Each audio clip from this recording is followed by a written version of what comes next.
மத்தேயு எழுதின சுவிசேஷ புத்தகம் 23வது அதிகாரம் அதனுடைய 37வது வசனம். மத்தேயு 23வது அதிகாரம் 37வது வசனத்தை நமக்கு எல்லாருக்கும் சேர்ந்து வாசிப்போம். புதிய ஏற்பாட்டிலே பக்கம் 36.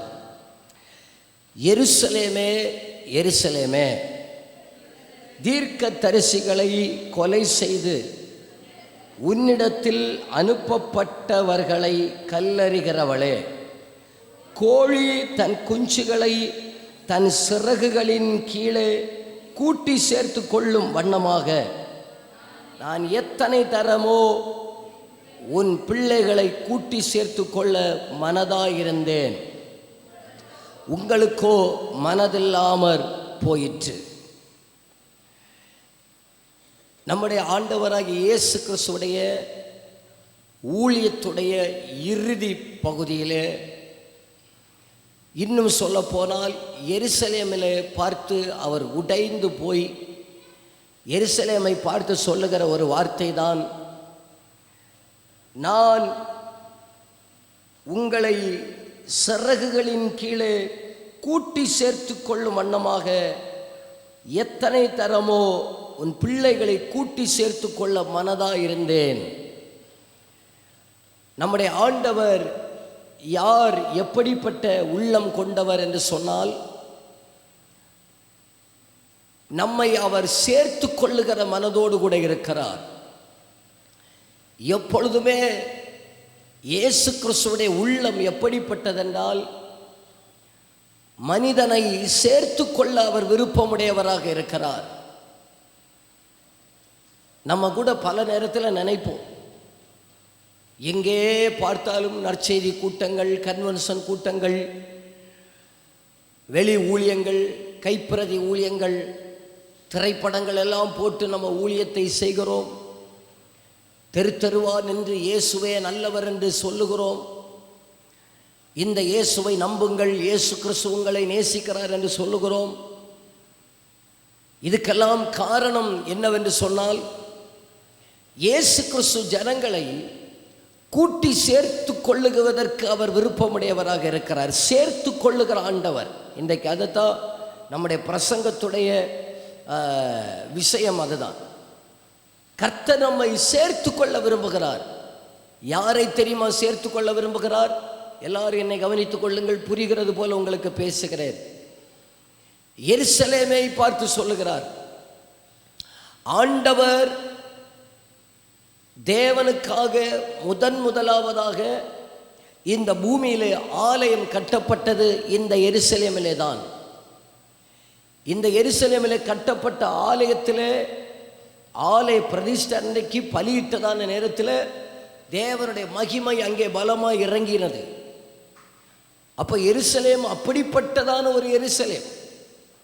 இப்போ ஆண்டவர் இந்த எருசலேமை எப்படி தெரியுமா சொல்லுகிறார்? எருசலேமே எருசலேமே, தீர்க்கதரிசிகளை கொலை செய்து உன்னிடத்தில் அனுப்பப்பட்டவர்களை கல்லெறிகிறவளே. அந்த எருசலேம் என்கிற பேரில் உங்க பேரை நீங்க போட்டு வாசித்து பாருங்க. உங்க பேரை போட்டு வாசித்து பாருங்க. உங்க பேர் தெரியுமா? தெரியும் இல்லையா? அதை போட்டு வாசித்து பார்த்தீங்கன்னா ஆண்டவர் என்ன தெரியுமா சொல்லி இருக்க வேண்டும்? எருசலேமே எருசலேமே, தேவ மகிமை வெளிப்பட்ட எருசலேமே என்றல்லவா சொல்லி இருக்க வேண்டும் இல்லையா? எருசலேமே எருசலேமே, மகிமையான ஆலயம் இருக்கிற எருசலேமே என்றல்லவா சொல்லி இருக்க வேண்டும். எருசலேமே எருசலேமே, மகிமை நிறைந்த எருசலேமே என்றல்லவா சொல்லி இருக்க வேண்டும். எருசலேமே எருசலேமே, சாலோமன் பலியிட்டதான நேரத்தில் ஆசாரியர்களால் நிற்கக்கூடாத அளவுக்கு மகிமையை கண்ட எருசலேமே என்றல்லவா சொல்லி இருக்க வேண்டும். இப்போ ஆண்டவர் என்ன தெரியுமா சொல்லுகிறார்? எல்லாம் வித்தியாசமா தலைகீழா போயிட்டு, எருசலேமே எருசலேமே, கல்லறிகிற எருசலேமே, எருசலேமே எருசலேமே, கொலை செய்கிற எருசலேமே, உங்களிடத்தில் அனுப்பப்பட்டவர்களை தள்ளிவிட்டதான எருசலேமே என்று சொல்லி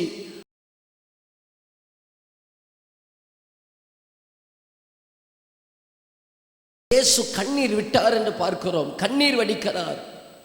எருசலேமே எருசலேமே. என் அன்புக்குரியவர்களே, ஒரு காலத்தில் நாம் ஆண்டவரை அறிந்திருந்தோம், உண்மைதான். ஆண்டவர் நம்முடைய வாழ்க்கையில் அற்புதங்களை செய்திருந்தார், உண்மைதான். நம்முடைய வாழ்க்கையில் தேவனுடைய மகிமை வெளிப்பட்டது, உண்மைதான்.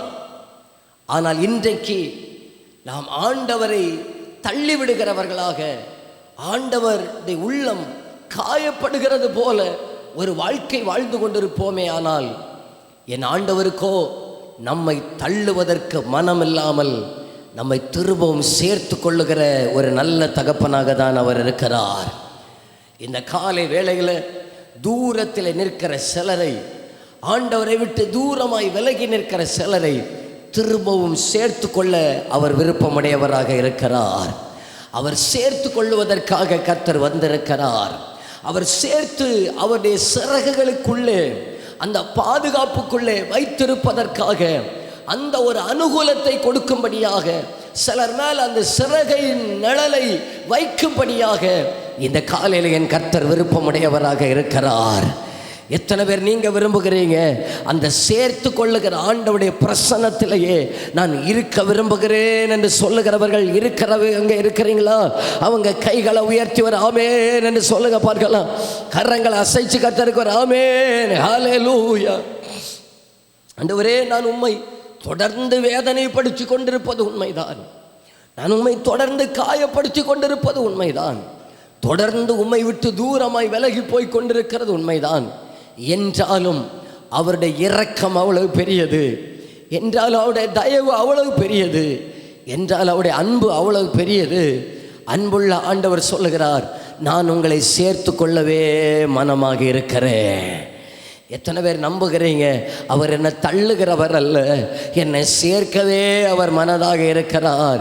அதை நம்புகிறவங்க அந்த வலது கரத்தை உயர்த்தி என் கூட சேர்ந்து சொல்லுங்க, யாரும் அறியாத என்னை நன்றாயறிந்து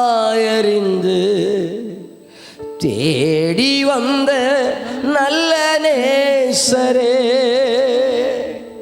தூக்கி எறியப்பட்ட என்னை வேண்டுமென்று சொல்லி சேர்த்து கொண்ட நல்ல நேசரே. ஓ, தூக்கி எறியப்பட்ட என்னை வேண்டுமென்று சொல்லி சேர்த்து கொண்ட நல்ல நேசரே. அழகான கண்கள் என்னை கண்டதாலே முடிந்ததென்று நினைத்த நான் அழகான கண்கள் என்னை கண்டதாலே முடிந்ததென்று நினைத்த நான். அப்பாவுடைய உள்ளம் எப்படிப்பட்டது தெரியுமா? நம்ம ஆண்டவரை விட்டு தூரம் போனது உண்மைதான், கர்த்தரை காயப்படுத்தினது உண்மைதான். என்றாலும் நம்ம கர்த்தரோடு கூட இருக்கணும்னு அவர் விரும்புகிறாரு. எப்படி ஒரு கோழியுடைய தன்னுடைய குஞ்சுகள் அதுக்கு கிட்டையே நிற்கணும், அதுக்கு பார்வையிலே நிற்கணும்னு தான் விரும்பும். கோழி வளர்த்துருக்கீங்களா? அந்த குஞ்சுகள் அது எப்பவும் பாருங்க, தாய்க்கோழி அந்த குஞ்சுகள் மேலேயே பார்வையாக தான் இருக்கும். ஏன் பார்வையில் இருக்கணும்? ஏன் சட்டைகளுக்கு உள்ளே இருக்கணும்? ஏன் சூடில் இருக்கணும்? அதே போல என் பரம தகப்பன் நம்மிடத்தில் விரும்புவதெல்லாம் அவருடைய பிரசன்னத்துக்குள்ளே இருக்கணும், அவருடைய பார்வையில் இருக்கணும். அவரை விட்டு நம்ம தூரமாக போயிடக்கூடாது. தூரமாக போனவர்களையும் சேர்த்து கொள்ளவே மனதுள்ள ஒரு நல்ல அப்பா, சேர்த்து கொள்ளவே மனதுள்ள ஒரு நல்ல அப்பா இவருடைய வார்த்தையை விட்டு தூரம் போய், இவரை காயப்படுத்தி தூரம் போய், இவரை வேதனைப்படுத்தி தூரம் போனாலும் இவர் திரும்பவும் சொல்லுகிறார், எருசலேமே, கோழி தன்னுடைய குஞ்சுகளை செட்டைகளுக்குள்ளே சரகுகளுக்குள்ளே வைத்திருப்பது போல எனக்கும் செட்டைகள் உண்டு. நான் உங்களை பாதுகாக்கிற, உங்களை என்னுடைய அரவணைப்பில் வைத்திருக்க, என்னுடைய பராமரிப்பில் வைத்து உங்களை அழகு பார்க்க உங்களை இந்த காலை வேளையில் சேர்த்து கொள்ள நான் விருப்பமுடையவராக இருக்கிறேன். சேர்த்து கொள்ள கர்த்தர் விருப்பமுடையவராக இருக்கிறார். சேர்த்து கொள்ள விருப்பமுடையவராக இருக்கிறார். எல்லாரும் உள்ளத்திலிருந்து அப்படியே ஆண்டவரிடத்தில் பேச ஆரம்பிச்சிருக்கேன். ஆண்டவரை பார்த்து சொல்லுங்க, ஆண்டவரே, நான் ஆண்டவரை விட்டு தூரமாக இருப்பேன்னு சொன்னா, உங்க பார்வையை விட்டு தூரமாக இருப்பேன்னு சொன்னா, இன்றைக்கு இந்த கூடுகை முடிவதற்கு முன்பாக உங்க சிறகுகளின் நிழலிலே வந்து இளைப்பாரி அந்த பிரசன்னத்தை உணர கர்த்தர் எனக்கு கிருபை செய்வீராக. அந்த தகப்பனுடைய சூடுக்குள்ளே, அந்த பிரசன்னத்துக்குள்ளே என்னை கொண்டு வருவதற்கு கர்த்தர் எனக்கு உதவி செய்வீராக. நாங்கள் இன்னைக்கு அந்த அப்பாவுடைய பிரசன்னத்தை உணராம போக கூடாது. இன்னைக்கு அப்பாவுடைய சட்டைகளின் நிழலை அனுபவிக்காம போக கூடாது. அவருடைய சிறகுகளுக்குள்ளே இருக்கிற அந்த பிரசன்னத்தை, அந்த சமூகத்தை நான் உணராம போகவே கூடாது. என்னை நீங்க சேர்த்து கொள்ளவே விரும்புகிறீரப்பா, சேர்த்து கொள்ளவே விரும்புகிறீர். ஸ்தோத்திரம். ஏற்கனவே இந்த ஜனத்தை ஆண்டவர் சேர்த்து கொண்டார். இவர்கள் தூரமாக போயிட்டாங்க. இப்போ ஆண்டவர் எதற்காக நம்மை சேர்த்து கொள்ளுகிறார் என்பதை நம்ம பார்க்க போகிறோம். எதற்காக நம்மை சேர்த்து கொள்ளுகிறார்? யாத்திராகம புத்தகம் அதனுடைய 19வது அதிகாரத்தை எடுத்து வைத்துக் கொள்ளுங்கள். யாத்திராகமம் 19வது அதிகாரம் அதனுடைய 4வது வசனத்தை வாசிப்போம். நான் எகிப்தியருக்கு செய்ததையும், நான் உங்களை கழுகுகளுடைய செட்டைகளின் மேல் சுமந்து உங்களை என்னண்டையில் சேர்த்து கொண்டதையும் நீங்கள் கண்டிருக்கிறீர்கள். ஆண்டவர் இப்போ அவங்கள என்ன தெரியுமா சொல்லுகிறார்? இந்த ஜனத்தை பார்த்து என்ன சொல்லுகிறார் என்றால், நான் உங்களை கழுகுகளின் செட்டைகளிலே சுமந்தது போல உங்களை எகிப்திலிருந்து சுமந்து கொண்டு வந்து வெளியே விடுறது அல்ல என்னுடைய நோக்கம். எகிப்திலிருந்து வெளியே கொண்டு வந்து உங்களை எனக்குரியவனாக சேர்த்து கொண்டிருக்கிறேன். அல்லேலூயா சொல்லுங்க. எத்தனை பேர் ஆமேன்னு சொல்லுகிறீங்க? அல்லேலூயா. நல்ல கவனிங்க. எதற்காக தெரியுமா ஆண்டவர் நம்ம ரட்சிப்புக்குள்ள நடத்தி இருக்கிறார்? ஆராதனையில் கூட நம்ம தியானித்தோம். எகிப்திலிருந்து கர்த்தர் நம்மை வெளியே கொண்டு வந்தது, பாவத்திலிருந்து நம்மை வெளியே கொண்டு வந்தது, எகிப்தின் அக்கிரமத்திலிருந்து நம்மை வெளியே கொண்டு வந்தது. எதற்காக என்று சொன்னால், கொண்டு வந்து அவர் நம்மை சேர்த்து கொண்டேன் என்று சொல்லுகிறார். நான் உங்களை சேர்த்துக்கிட்டேப்பா, என்னுடையவர்களாக சேர்த்து கொண்டேன், எனக்குரியவர்களாக சேர்த்து கொண்டேன், என் சொந்த பிள்ளைகளாக சேர்த்து கொண்டேன், சொந்த ஜாதியாக சேர்த்து கொண்டேன், சொந்த ஜனமாக சேர்த்து கொண்டேன் என்று ஆண்டவர் சொல்லுகிறார். இப்போ நாம் எல்லாரும் என்ன தெரியுமா சொல்லணும்? நான் யாருக்குரியவர் என்றால், நான் என் நேசருக்குரியவன், நான் என் கர்த்தருக்குரியவர். ஏனென்றால் அவர் என்னை சேர்த்து கொண்டார். தள்ளப்பட்டு போக வேண்டியவன், ஒன்றுக்கு உதவாமல் போக வேண்டிய என்னை அவருக்காகவே அவர் என்னை சேர்த்து கொண்ட நல்ல அப்பாவாக இருக்கிறார். அல்லேலூயா.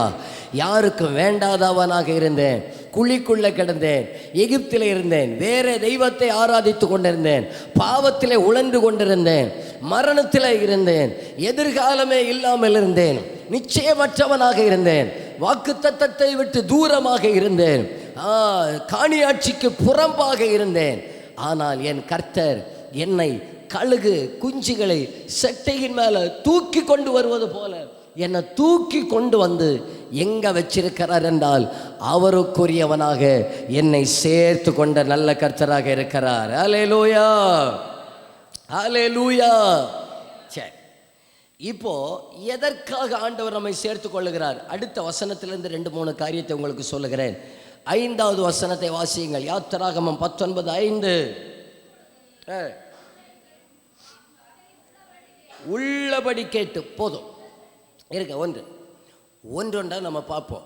எதற்காக ஆண்டவர் நம்மை சேர்த்து கொண்டார் என்றால், கர்த்தருடைய வார்த்தையை உள்ளபடி கேட்பதற்காக ஆண்டவர் நம்மை சேர்த்து கொண்டார்.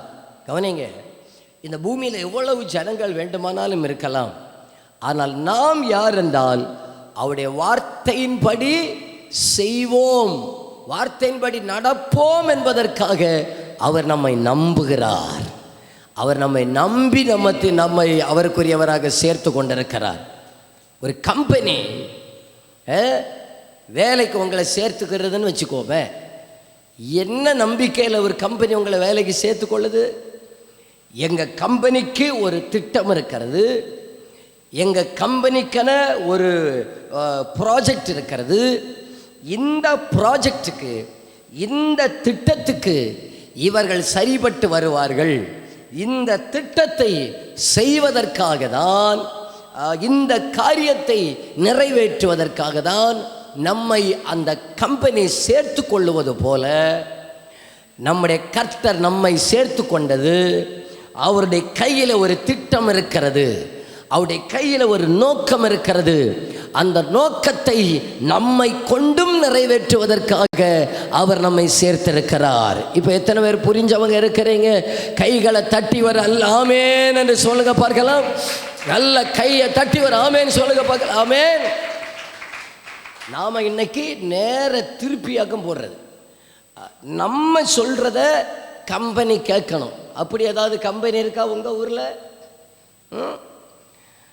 பெரிய கம்பெனி, இந்தியாவில் பெரிய கம்பெனியில் நீங்கள் வேலைக்கு ஜாயின் பண்ணுறீங்க. அங்கே போய் அவர் கம்பெனி ஓனர்லாம் சொல்கிற கேட்க முடியாது. நான் சொல்கிறது தான் கம்பெனி கேட்கணும்னு சொன்னால் அது உங்களை தள்ளிடுவாங்க, உங்களை வெளியே தள்ளிடுவாங்க.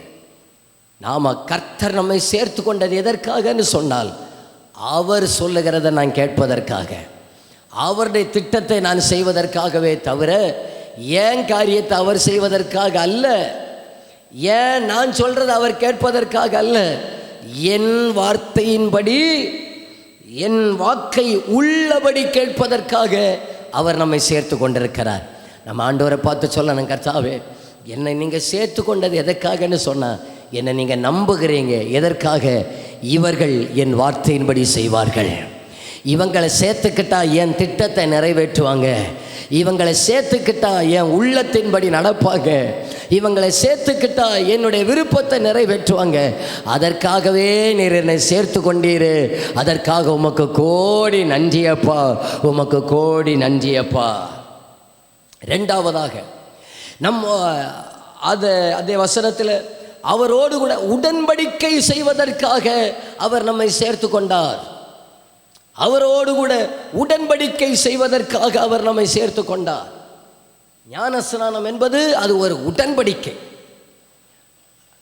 அதில் அந்த உடன்படிக்கை செய்வதற்காக தான் ஆண்டவர் நம்மை சேர்த்து கொண்டார். நமக்கு காய்ச்சல் மாறுறதுக்கும், தலைவலி மாறுறதுக்கும், முதுகொலி மாறுறதுக்கும், கடன் மாறுறதுக்கும், பலவீனம் மாறுவதற்காக மட்டும் ஆண்டவர் நம்மை ரட்சிக்கவில்லை, நம்மை அழைக்கவில்லை. நான் அவரோடு கூட உடன்படிக்கை பண்ணுவதற்காக. நீர் என்னுடையவர், நான் உம்முடையவன், வாழ்ந்தாலும் மரித்தாலும் ஸ்தோத்திரம், அல்லேலூயா. எல்லாம் மாற்றலாம். அம்மா அப்பாவை மாற்ற முடியுமா? மாற்ற முடியுமா? முடியாது. அதே போல மரணமே வர்றதாக இருந்தாலும் நம்முடைய இரட்சகரை மாற்றவே முடியாது. அவர்தான் நம்முடைய தெய்வம். அதுக்கு பேர் தான் உடன்படிக்கை. அதுக்கு பேர் தான் உடன்படிக்கை. எந்த சூழ்நிலையிலையும் நான் அவருடையவர், அவர் என்னுடையவர். எத்தனை பேர் சொல்லுகிறீங்க? என் நேசர் என்னுடையவர், நான் அவருடையவர்? சொல்லுங்க பார்க்கலாம். அந்த உடன்படிக்கை பண்ணுகிறவங்க கைகளை உயர்த்தி ஒரு ஆமேன்னு சொல்லுங்க. ஹல்லேலூயா. நான் என் நேசருடைய. இன்பமோ துன்பமோ, வெற்றியோ தோல்வியோ, செல்வமோ வறுமையோ, எது வந்தாலும் அவர்தான் எனக்கு, அவர்தான் எனக்கு, அவர்தான் எனக்கு. அல்லேலூயா, ஸ்தோத்திரம். நான் ஒரு முறை என் பிள்ளைகளை எல்லாம் உட்கார வச்சு நான் கேட்டேன் இல்லை, நீங்கள் தப்பாக நினைக்கக்கூடாது. நான் இப்படியெல்லாம் அடிக்கடி நான் பேசிக்கிடுவேன். நான் என் பிள்ளைகளை உட்கார வச்சு கேட்டேன், உங்களுக்கு என்னைக்காவது தோணி இருக்கா, இவர் போய் எனக்கு அப்பாவாக கிடச்சிட்டாரே, இவங்க போய் எனக்கு அம்மாவாக கிடச்சிட்டாங்களே அப்படின்னு உனக்கு என்னைக்காவது தோணி இருக்கா அப்படின்னு கேட்டேன். இதை விட இவரை விட இந்த வீட்டில் நான் பிறந்திருந்தா நல்லா இருந்திருக்குமே அப்படின்னு நீ என்னைக்காவது நினச்சிருக்கிறியான்னு கேட்டேன். நல்லா யோசிச்சு சொல்லு, உடனே எல்லாம் எனக்கு பதில் சொல்லக்கூடாது, நல்லா யோசிச்சு சொல்லு, என்னைக்காவது நினச்சிருக்கிறியா அப்படின்னு சொன்னாங்க. இல்லை டாடி, ஒரு நாள் எங்களுக்கு அப்படி வந்ததே கிடையாது. நான் இந்த கேள்வி கேட்கும்போது இன்னொரு பிள்ளை எங்கள் பக்கத்தில் இருந்துச்சு. இது என் பிள்ளைகிட்ட கேட்குற மாதிரி அந்த பிள்ளைகிட்ட கேட்டேன். அந்த பிள்ளை உடனே சொல்லுது, எத்தனை நாள் தெரியுமா நினச்சேன், எத்தனை முறை இது ரெண்டையும் மாற்றி தள்ளிட்டு வேற எனக்கு தர மாட்டீர ஆண்டவர், வேற என்ன செய்யுது, மாற்றவா முடியும்? மாற்றவும் முடியாது. எக்ஸ்சேஞ்ச் ஆஃபரே கிடையாது. ரிப்பேர் பண்ணி ஓட்ட வேண்டியதுதான் வண்டியை காலை வரைக்கும். நான் சொல்கிறது புரியுதா? ஆமாம், எக்ஸ்சேஞ்ச் இந்த வண்டியை கொடுத்துட்டு வேறு வண்டி வாங்கிறது போல் இந்த தகப்பனால் இந்த தாயை கொடுத்துட்டு வேறு என்ன வாங்க பண்ண முடியாது. இருக்கிறத ரிப்பேர் பண்ணி சாகிறது வரைக்கும் ஓட்ட வேண்டியதுதான் இருக்கிற வண்டியை. அதே போல் தான் கணவனும் மனைவியும். ஆமாம், எக்ஸ்சேஞ்சிலும் கிடையாது, ஆஃபரும் கிடையாது, ஒன்றும் கிடையாது, ரீப்ளேஸ்மெண்ட்டே கிடையாது. ரிப்பேர் பார்த்து போயிட வேண்டியதுதான். ஆமாம் தானே இல்லையா? இடையில வீல் கோட்டம் வரும், உடனே வீலை மாற்றணும். வண்டியை மட்டும் மாற்ற முடியாது. என்ன வந்தாலும் வண்டியை மட்டும் மாற்ற முடியாது. சிலர் இப்போ தான் யோசிக்கிறாங்க, ஐயோ பாஸ்டர் தெரியாமல் வண்டியை வாங்கிட்டனே. ஏன்னு சொன்னால் அதுக்கு பேர் தான் உடன்படிக்கை. அதுக்கு பேர் தான் உடன்படிக்கை. என்ன வந்தாலும் மரணம் வரைக்கும், கல்யாணத்துக்கு அன்னைக்கு சொல்கிறேன் இல்லையா, இந்த வண்டியை தான் ஓட்டுவேன். ஆமாம் தானே இல்லையா? எத்தனையோ பிரச்சனை நம்ம மாற்றணும்னா வெளியே சொல்லாட்டாலும் உங்களை பார்த்தாலே தெரியுது. உடன்படிக்கையில் நம்ம பிடிச்சிக்கிட்டதுனால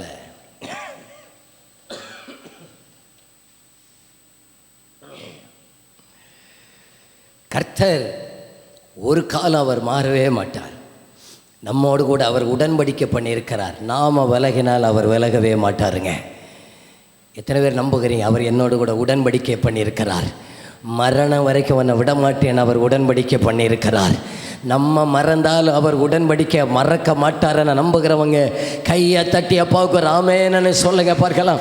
நல்லா 2 கையை தட்டி, நான் எதற்காக தெரியுமா உங்களை சேர்த்து கொண்டேன்? உங்களை கூட ஒரு உடன்படிக்கை பண்ணி வச்சிருக்கிறேன். உங்கள் கூட ஒரு உடன்படிக்கை பண்ணி வச்சிருக்கிறேன். என் கூட உடன்படிக்கை பண்ணுவதற்காக என்னை சேர்த்து கொண்டார். அல்லேலூயா. எந்த சூழ்நிலையும் அவர் அன்பினின்று என்னை பிரிக்காது காத்து கொள்வார். சொல்லுங்க, எந்த சூழ்நிலையும் அவர் அன்பி பிரிக்காது காத்து கொள்வார். என்னை நம்பியவர் தந்த பொறுப்பதனை அவர் வரும் வரை காத்து கொள்வே. என்னை நம்பியவர் தந்த பொறுப்பதனை அவர் வரும் வரை காத்து கொள்வே. எத்தனை பேர் அதை உள்ளத்திலிருந்து நம்புகிறீங்க? என்னோடு கூட உடன்படிக்கை பண்ணினவர் அவர் என்ன மாறவே இல்லை. நம்ம கூட பல நேரத்தில் உடன்படிக்கை மீறினோம். என்னை உடன்படிக்கை பண்ணி சேர்த்து கொண்டவர் மாறவில்லைன்னு எத்தனை பேர் நம்புகிறீங்க? அந்த வலது கையை உயர்த்தி வராமே சொல்லுங்க பார்க்கலாம். அவர் மாறலப்பா, அவர் மாறவே இல்லை. என்ன கூட உடன்படிக்கை பண்ணி என்னை சேர்த்து கொண்டவர் மாறவே இல்லை. ஹல்லேலூயா. இனி டக்கு டக்கு டக்குன்னு வேகமாக சொல்லிடுறேன்னா நிறைய காரியம் பேசலான்னு வந்தேன். அதே வசனத்தை வாசிப்போம். சகல ஜனங்களிலும் நீங்களே எனக்கு சொந்த சம்பத்தாக இருப்பீர்கள். எத்தனை பேர் நம்புகிறீங்க? நான் தான் கர்த்தருடைய சொந்த சம்பத்தாக இருக்கிறேன். என் சம்பத்து அவர்தான். ஹல்லேலூயா. என்னை அவருடைய சம்பத்தாக வைத்து கொள்ளும்படியாக என்னை சேர்த்து கொண்டிருக்கிறார். ஒரு ஆமென் சொல்லுங்க பார்க்கலாம். எதற்காக சேர்த்து கொண்டார்? பூமி அனைத்திலும் இருக்கிற சகல ஜாதிகளிலும் உங்களை என்னுடைய சொத்தாக வைத்திருக்கிறேன், என்னுடைய சம்பத்தாக வைத்திருக்கிறேன். அதற்காக உங்களை சேர்த்து கொள்ளுகிறேன். 6வது வசனம். நீங்கள் எனக்கு ஆசாரிய ராஜ்யமும் பரிசுத்த ஜாதியுமாய் இருப்பீர்கள். எதற்காக நம்மை சேர்த்து கொண்டிருக்கிறார் என்றால், நம்மை ஆசாரிய ராஜ்யமும் பரிசுத்த ஜாதியுமாய் இருப்பதற்காக அவர் நம்மை சேர்த்து கொண்டிருக்கிறார். நம்ம எல்லாரும் அவருடைய ஊழியத்தை செய்யணும். அதைத்தான் ஆசாரியர்கள் அவருடைய வேலையை செய்யணும். அதற்காக தான் கர்த்தர் நம்மை சேர்த்து கொண்டிருக்கிறார். நம்ம நினைக்கணும், ஒவ்வொரு நாளும் நினைக்கணும், ஆண்டவரே என்னைக்கோ செத்து போய் மண்ணோடு மண்ணாக போக வேண்டிய என்ன ஆண்டவர் ஜீவனோடு வைத்து என்னை அவருக்குடைய பக்கத்திலே சேர்த்து வைத்திருப்பதுடைய காரணம், என்னை நீர் ஆசாரியனாக என்னை மாற்றி வைத்திருக்கிறேன், பரிசுத்த ஜாதியாக என்னை நீர் சேர்த்து கொண்டிருக்கிறீர். ஹல்லேலூயா. நல்ல கரங்களை அசைச்சு ஆண்டவரை ஒரு ஆமேன்னு சொல்லுங்க பார்க்கலாம். அல்லேலூயா, அல்லேலூயா, அல்லேலூயா, அல்லேலூயா. சரி, எதற்காக சேர்த்து கொண்டார் என்று எனக்கு புரிஞ்சவங்க மட்டும் சத்தமாக கர்த்தருக்கு ஒரு அல்லேலூயா சொல்லுங்க. இனி யாரை சேர்த்து கொள்ளுகிறார்? அடுத்த கேள்வி, யாரை சேர்த்து கொள்ளுகிறார்? 27வது சங்கீதம் 10வது வசனம். சங்கீதம் 27:10 வாசிங்க. என் தகப்பனும் என் தாயும் என்னை கைவிட்டாலும் கர்த்தர் என்னை சேர்த்து கொள்வார். தகப்பனும் தாயும் கைவிட்டாலும் என் கர்த்தர் என்னை சேர்த்து கொள்வார். தகப்பனும் தாயும் கைவிட்டாலும் என் கர்த்தர் என்னை சேர்த்து கொள்வார். அஞ்சிடாமல் கலங்காமல் பயமின்றி திகிலின்றி அனுதீனம் வாழ்ந்திடுவே. அஞ்சிடாமல் கலங்காமல் பயமின்றி. எத்தனை பேர் நம்புகிறீங்க? என் தகப்பனும் என் தாயும் கைவிட்டாலும் கர்த்தர் என்னை சேர்த்து கொள்வார். திருப்பி உங்களுக்கு புரிகிற போல சொல்லட்டுமா? கைவிடப்பட்டவர்களை சேர்த்து கொள்ளுகிறவராக இருக்கிறார், தள்ளப்பட்டவர்களை சேர்த்து கொள்ளுகிறவர்களாக இருக்கிறார். எத்தனை பேர் நம்புகிறீங்க? அவர் என்னை சேர்த்து கொள்ளுவார். யார் தள்ளினாலும் அவர் என்னை சேர்த்து கொள்ளுவார். சமுதாயம் தள்ளலாம், உலகம் தள்ளலாம், சொந்தங்கள் தள்ளலாம், நண்பர்கள் தள்ளலாம், யாருனாலும் தள்ளட்டுங்க, என் கர்த்தர் என்னை சேர்த்து கொள்ளுவார். நம்புகிறவங்க அந்த வலது கையை உயர்த்தி சொல்லுங்க பார்க்கல, என் கர்த்தர் என்னை சேர்த்து கொள்ளுவார். அந்த வார்த்தையை சொல்லுங்க, என் கர்த்தர் என்னை சேர்த்து கொள்ளுவார். என்னை கர்த்தர் என்னை கூட என்னை சேர்த்து கொள்ளுவார். அவர் என்னை தள்ளவே மாட்டாருங்க.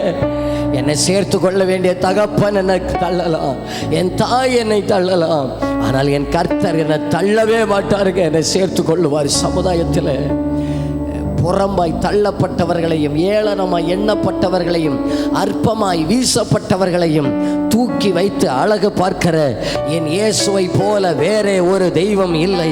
உலகம் சமுதாயத்தில் அந்த சுள்ளவர்களை தேடுகிறதான நேரத்தில் அற்பமானவர்களை என் ஆண்டவர் அற்புதமாக மாற்றுகிறவராக இருக்கிறார். தள்ளப்பட்டவர்களை சேர்த்து கொண்டு அவர் பலப்படுத்தி பயன்படுத்துகிறவராக இருக்கிறார். தகப்பனும் தாயும் என்னை கைவிட்டாலும் அவரே நம்மை சேர்த்து கொள்ளுவார், சேர்த்து கொள்ளுவார். நான் இனி அதிகாரங்களை மட்டும் வேகமாக சொல்லுகிறேன். எப்படி நம்மை சேர்த்து கொள்ளுகிறார்? ஏசாயா 54:7 சொல்லுகிறார், உருக்கமான இரக்கங்களினால் உன்னை சேர்த்து கொண்டேன் என்று. நம்முடைய நீதியினால் அல்ல, அவருடைய இரக்கத்தினால் அவர் நம்மை சேர்த்து கொண்டார். அவருடைய இரக்கத்தினால் அவர் நம்மை சேர்த்து கொண்டார்.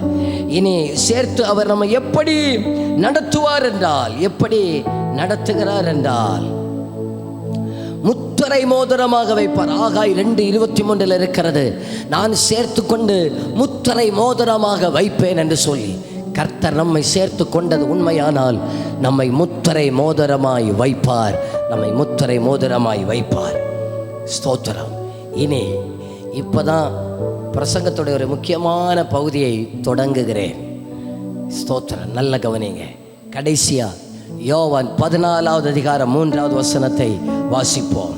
யோவான் சுவிசேஷ புத்தகம் 14வது அதிகாரம் அதனுடைய 3வது வசனம், நான் போய் உங்களுக்காக ஸ்தலத்தை ஆயத்தம் பண்ணின பின்பு நான் இருக்கிற இடத்திலே உங்களை இருக்கும்படி நான் மறுபடியும் வந்து உங்களை என்னிடத்தில் சேர்த்து கொள்ளுவேன். எல்லாரும் என்ன கவனிங்க. டக்குன்னு ஒரு 3 காரியத்தை புரிகிறத போல சொல்கிறேன். இப்போ ஆண்டவர் சேர்த்து கொள்ளும்படியாக அழைக்கிறார். எப்படி அழைக்கிறார்? கோழி குஞ்சுகளை கூட்டி சேர்ப்பது போல, வந்துரு, பாவம் செஞ்சாலும் பரவாயில்ல, வந்துருங்க வந்துருங்க, சேர்த்து கொள்றதுக்கு ஆண்டவர் அப்படியே அழைக்கிறார். அப்படி அழைப்பு பெற்றவர்களை ஆண்டவர் சபையிலே சேர்த்து கொள்ளுகிறார். ரட்சிக்கப்பட்டவர்களை 3000 பேர் சபையிலே சேர்த்து கொண்டார்கள். அப்போஸ்தலர் 2வது அதிகாரத்தில் இருக்கிறது.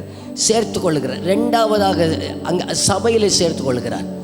இனி 3வதாக ஒரு சேர்ப்பு உண்டு. எங்கே? என் கர்த்தராகிய இயேசு கிறிஸ்து வரும்போது அவர் நம்மை தன்னோடு கூட வைத்திருக்கும்படியாக அவர் வருவார். அவரோடு கூட நம்மை வைத்திருக்கும்படியாக இயேசு வருவார். அவருடைய வீட்டிலே வைத்திருக்கும்படியாக இயேசு வருவார். இயேசு சொன்னார், என் பிதாவின் வீட்டில் அநேக வாசஸ்தலங்கள் உண்டு, ஆனால் நான் உங்களுக்காக ஒரு இடத்தை ஆயத்தம் பண்ண போகிறேன்னு சொன்னார். உங்களுக்கு தெரியுமா? நான் உங்களுக்கு புரிகிற போல சொல்லுகிறேன். பிதாவின் வீட்டில் அநேக வாசஸ்தலங்கள் உண்டு, ஆனால் புதிய ஏற்பாட்டிலே இருக்கிற தேவ பிள்ளைகள் தான் பரலோக ராஜ்யத்தில் ஏசப்பா பக்கத்தில் இருப்பாங்க. நான் உங்களுக்காக ஒரு இடத்தை நான் ஆயத்தம் பண்ண போகிறேன். அவர் நம்மை சேர்த்து கொள்வதற்காக வரப்போகிறார். இப்போ எல்லாரும் நான் கேட்குறதுக்கு நீங்கள் பதில் சொல்லுங்க. ஒரு கோழி எப்போ தெரியுமா குஞ்சுகளை செட்டைக்குள்ளே வந்துரு வந்துரு வந்துரு வந்துருன்னு சத்தம் கொடுத்து கூப்பிடும்? எப்போ கூப்பிடும்?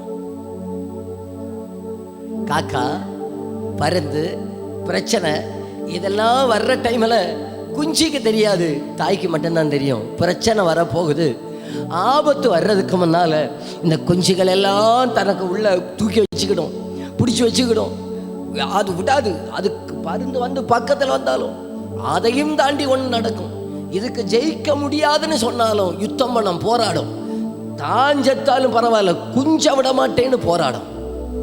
எதற்காக தெரியுமா? கர்த்தர் இன்னைக்கு நம்ம எல்லாரையும் அழைக்கிறார். வந்துருங்க வந்துருங்க வந்துருங்கன்னு அழைப்பது எதற்காக தெரியுமா? ஒரு உபத்திரவம், ஒரு பிரச்சனை இனிமேல வரப்போகிறது. நமக்கு தெரியாது, நம்ம உண்டாக்கின அப்பாவுக்கு தெரியும். அதற்கு முன்பாக நம்மை அவருக்கோடு கூட சேர்த்து கொள்வதற்காக ராஜா வருவார். அவரோடு கூட வைத்திருக்கும்படியாக இயேசு மணவாளன் வருவார். அவர் வரும் நாளிலே என்னை கரமசைத்து அன்பாய் கூப்பிட்டு சேர்த்து கொள்வார்.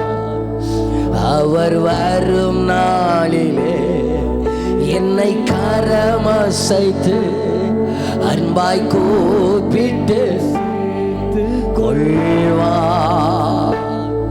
அவர் சமூகமதில் அங்கே அவருடனே ஆடி பாடியே மகிழ்ந்திடுவே.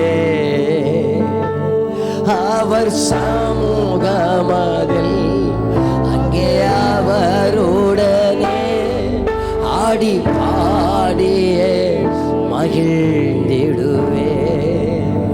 எதற்காக தெரியுமா கூட்டம்? எதற்காக தெரியுமா பிரேயர்கள் எக்ஸ்டென்ஷன் வேலை? நீங்க என்ன நினைச்சாலும் பரவாயில்ல, என்னுடைய ஏக்கமெல்லாம் நான் இதெல்லாம் 2வதாக தான் பார்க்கிறேன். பிரேயர்கள் கட்டுற செகண்ட் தான். இப்பவும் நான் என்னுடைய முதல் ஜெபமெல்லாம், ஆண்டவரே எங்கள் ஊர்லேயும் வருகிற ஒரு பெரிய ஆபத்துக்கு முன்னால் என் அப்பனுடைய சரகுகளுக்குள்ளாக ஒரு கூட்டத்தை கொண்டு வந்துருங்கப்பா, சேர்த்து கொண்டு வந்துருங்கப்பா. கொண்டு வந்து எங்கள் ஜனத்தை ராஜாக்களாகவும் ஆசாரியர்களாகவும் நீர் பயன்படுத்துவீராக. கொண்டு வந்து அவர்கள் உம்மோடு கூட உடன்படிக்கை செய்வார்களாக. கொண்டு வந்து ரட்சிக்கப்படுவார்களாக. கொண்டு வந்து அவர்கள் ஞானஸ்நானம் எடுப்பார்களாக அப்பா. எல்லா மாசத்துல ஞானஸ்நான ஆராதனை ஊழியத்தில் நடக்கணும். இன்னைக்கு அங்கெங்கே கோழி, தாய் கோழியை விட்டு தூரமாய் நிற்கிற குஞ்சு கோழிகளை போல நிறைய ஜனங்கள் அங்காங்கே இருக்கிறாங்க. எங்க கண்ணுக்கான நிற்கிறாங்க. அப்பா உங்க நீர் அவர்களை அழைக்கிறீர். உம்மண்டையிலே வருகிற நல்ல ஒரு உள்ளத்தை அவங்களுக்கு தந்துருங்கப்பா. என்ன இனி காலம் செல்லாது, இனி கொஞ்ச காலம்தான் இருக்கிறது. நம்முடைய மணவாளன் வரப்போகிறார், நம்முடைய இரட்சகர் வரப்போகிறார். அந்தி கிறிஸ்துடைய ஆட்சி வரப்போகிறது. அந்தி கிறிஸ்துடைய ஆட்சிக்கு முன்பாக தெய்வ பிள்ளைகளை தன்னோடு கூட சேர்த்து கொள்வதற்காக இயேசு வரப்போகிறார். பயங்கரமான உபத்திரவ காலம் வரப்போகிறது. அந்த உபத்திரவ காலத்துக்கு முன்பாக தேவ பிள்ளைகளை தன்னோடு கூட சேர்த்து கொள்ள இயேசு வரப்போகிறார். விரும்பியும் ரட்சிக்கப்பட முடியாத ஒரு காலம் வரப்போகிறது. அந்த காலத்துக்கு முன்பாக தன் ஜனத்தை தன்னோடு கூட சேர்த்து கொள்ள இயேசு வரப்போகிறார். இன்னைக்கு அவருடைய பிரசன்னத்துக்குள்ளே வைத்திருக்கிற ஆண்டவர் இனி அவரோடு கூட வைத்திருப்பதற்காக அவர் வரப்போகிறார். எத்தனை பேர் எனக்கு புரியுதுன்னு சொல்லுகிறவங்க உங்க கையை உயர்த்தி வர ஆமேன்னு சொல்லுங்க பார்க்கலாம். கைகளை அசைச்சு வர ஆமேன்னு சொல்லுங்க. ஹல்லேலூயா. எத்தனை பேருக்கு சந்தோஷம் உண்டு? என் கர்த்தர் என்னையே சேர்த்துக்கொள்ள வருவார், என்னை சேர்த்துக்கொள்ள வருவார், என் மணவாளன் என்னை சேர்த்துக்கொள்ள வருவார் என்பதில் சந்தோஷம் உள்ளவங்க எத்தனை பேர் இருக்கிறீங்க? என் துக்கமெல்லாம் மாறும், என் பலவீனமெல்லாம் மாறும். இந்த பூமியில் தான் வியாதி வரும், பலவீனம் வரும், போராட்டம் வரும், கஷ்டம் வரும். என் தகப்பனோடு கூட இருக்கிற காலத்தில் வராது. ஏன்னா அவர் பரிகாரி இல்லையா? ஸ்தோத்திரம். இந்த பூமியில் எல்லா வியாதியும் வரும். வருதா? என்ன பாடா படுத்தது இல்லையா? எவ்வளவு நம்ம வேதனைப்படும். ஏன்னா இது அழிந்து போகக்கூடியது. அது எல்லாம் கொஞ்சம் கொஞ்சமாக அது அழியத்தான் செய்யும். அழியாத நாட்டிலே நம்மை கொண்டு போய் சேர்ப்பதற்காக இயேசு ராஜா வரப்போகிறார். ஸ்தோத்திரம். நான் இடையில தியானித்தேன், இடையில நான் சொல்லவும் செஞ்சேன். சில நேரத்தில்னா நம்ம ஆராதனை நடக்கும் பார்த்தீங்களா? ஆராதனை முடித்த பிறகு எனக்கு தோணுச்சே, ஏன் இவர் ஆராதனை முடித்தார் தம்பி? எதுக்காக ஆராதனை முடித்தாங்க? இப்படியே ஆராதிச்சுக்கிட்டே இருந்தால் நல்லா இருக்குமோ? நான் இப்போ இதை ஏன் சொன்னேன்னு உங்களுக்கு இனி புரியும், சொல்லும்போது புரியும். இயேசு கிறிஸ்துடைய ராஜ்யத்தில் போவதற்கு ஆண்டவர் நமக்கு தந்திருக்கிற அச்சாரம் தான் பரிசுத்தாவி. எல்லாரும் சொல்லுங்க, அச்சாரம் என்கிற பரிசுத்தாவி. அச்சாரம்னா என்னது? ஒரு அர்த்தம் என்ன தெரியுமா? அட்வான்ஸ் அர்த்தம். அட்வான்ஸ் 10 லட்சம் ரூபாவோட ஒரு இடத்தை நம்ம வாங்குவதற்கு முதல்ல எவ்வளோ அட்வான்ஸ் கொடுப்போம்? 9,99,999 கொடுப்போம். நம்ம முதல்ல எவ்வளோ தெரியுமா கொடுப்போம்? 10,000. மிஞ்சி போனால் 1 லட்சம். 1 லட்சத்தை கொடுத்து சொல்லுவோம், இது அட்வான்ஸ், இதை நீங்கள் வச்சுக்கிடுங்க. இன்னைக்கு ஆண்டவர் நமக்கு தந்திருக்கிற பரிசுத்த ஆவியன்கிற அந்த அபிஷேகம், அந்த தேவ பிரசன்னம் வெறும் அட்வான்ஸ் மட்டும்தான். அட்வான்ஸே இவ்வளவு மகிமையா எதுக்காகப்பா இந்த ஆராதனை முடிச்சாங்கன்னு சொல்லுகிற அளவுக்கு நம்மை மகிழ பண்ணுமே. ஆனால் அந்த ரியல் அப்பனோடு கூட இருக்கிற அந்த மீதி உள்ள 90% மகிமை நம்ம தேடி வருகிறதான நேரத்தில் எத்தனை பேர் சந்தோஷம் ஆனந்தம் கொள்ளுவே, அவரை நான் பாடுவே உயிருள்ள நாள் வரையில். அல்லேலூயா. ஆனந்தம் கொள்ளுவே, அவரை நான் பாடுவே உயிருள்ள பாடு என்னை என்ன செய்திடும், அவ்வுலக வாழ்வை காண காத்திருக்கிறே. இவ்வுலக பாடு என்னை என்ன செய்திடும், அவ்வுலக வாழ்வை காண காத்திருக்கிறே. ஆனந்தம் கொள்ளுவே அவரை நான் பாடுவேன், உயிருள்ள நாள் வரையில். அல்லேலூயா. கொள்ளுவே அவரை நான் பாடுவேன், உயிருள்ள நாள் வரையில். என் தகப்பனுடைய பிரசன்னமே என்னை இவ்வளவு களிகூற செய்யுமே, ஆனால் என் தகப்பனோடு கூட இருக்கிறது என்னை எவ்வளவு மகிழ பண்ணுங்க. எத்தனை பேர் அந்த சந்தோஷத்தை நான் கண்டிப்பாக பெற்றுத்தான் ஆகணும். இந்த பூமியோடு முடிஞ்சிடக்கூடாது. கர்த்தர் என்னை சொந்த சம்பத்தை சேர்த்து கொள்ள வருகிறேன் என்று சொன்னார். பழைய ஏற்பாட்டில் சொன்னார், நீங்களே என் சம்பத்துன்னு சொன்னார். இந்த சம்பத்தை சேர்த்து கொள்ள அவர் வருவார், அவர் சேர்த்து கொள்ளுவார். அன்றைக்கு என்னுடைய துக்கம் மாறும், அன்றைக்கு என்னுடைய வேதனை மாறும், அன்றைக்கு என்னுடைய பலவீனம் மாறும். கர்த்தர்தாமே என் கண்ணீர் யாவையும் துடைப்பார். அல்லேலூயா. மகிமையின் நாளது, மகிமையின் நாளது, மகிமையின் நாளது. மறுக்கரையில் மன்னன் மாளிகையில்